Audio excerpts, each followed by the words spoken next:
there's more obstacles than people realize for people of color. And it's not because of these blatant laws that say you can't go to the same school as a white person or drink out the same fountain, but it's these little hidden things that are keeping you back from your white counterparts. It's these little things that from back in the day that are carrying over now, um, that you're not even realizing. Like, I like to mentor young African American students, and applying to college costs money. Um, and then let's say you get into a college, you have the grades, you have to pay for college. So a lot of people do loans.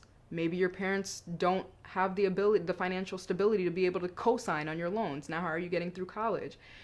I'm in med school. You want to go to med school, you have to pay the money to apply, to take the entrance exams, to apply, to go to these different interviews. How are you getting there? Who's buying your suit? Who's like coaching you through these interviews? Who's believing in you? Because every single person of color I have met in med school has said there was at least one person along the way that said, give up. You're not going to make it. Why don't you settle for something less? And that's crazy to me, because if I ask any other race if they've been told that, it's not going to be 100% of the time that somebody tells me, yes, somebody told me that. Most of the time, people tell you, you can be whatever you want to be. Oh, you want to be a doctor? That's great. You should work hard. You should study hard. You should get there. But every single little black boy, little black girl has been told at some point, why don't you try something different? Maybe this is a little too far of a reach for you. And that to me is just a tragedy.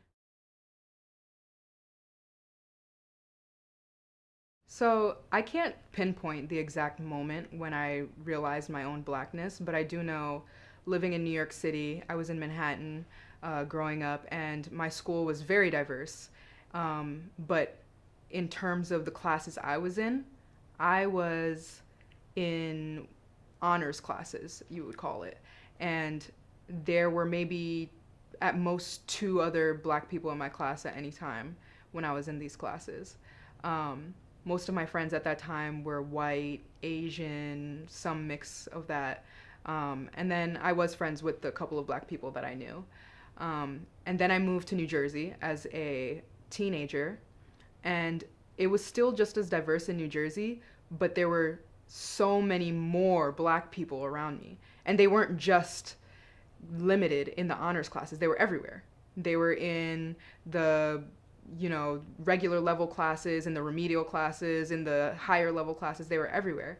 And now I'm surrounded by people that look like me, think like me, and have similar interests. I always was into a lot of things that people would associate with black culture, hip hop, certain types of movies, art, um, poetry. And when I met other people that related to me in that way and looked like me, all of a sudden I realized there was a different type of connection that I was feeling that I had never felt before. And it made me want to seek out more people that related to me in that way. And then at that point is when you start to kind of have an awakening in terms of what's going on around you, um, current events and whatnot that you don't really understand when you're younger. And then you start to feel like there's threats against you and people like you, and you feel even closer to those people that can relate to that as well. And that, I think, was definitely something that was sparked in me a lot in college. When I got to college and started becoming more woke, or whatever we call it these days, it was almost like I couldn't turn back from that anymore. I was a completely new person, new realizations about myself and the way that other people viewed me, because a lot of how you view yourself is how you feel you're viewed by others. So realizing who I am outwardly shaped a lot of how I feel about the things around me and myself.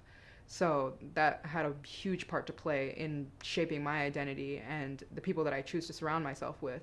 Because by the time I got to college, I realized that all of my friends had become almost exclusively black. And I was like, how did this happen? How did I self segregate myself?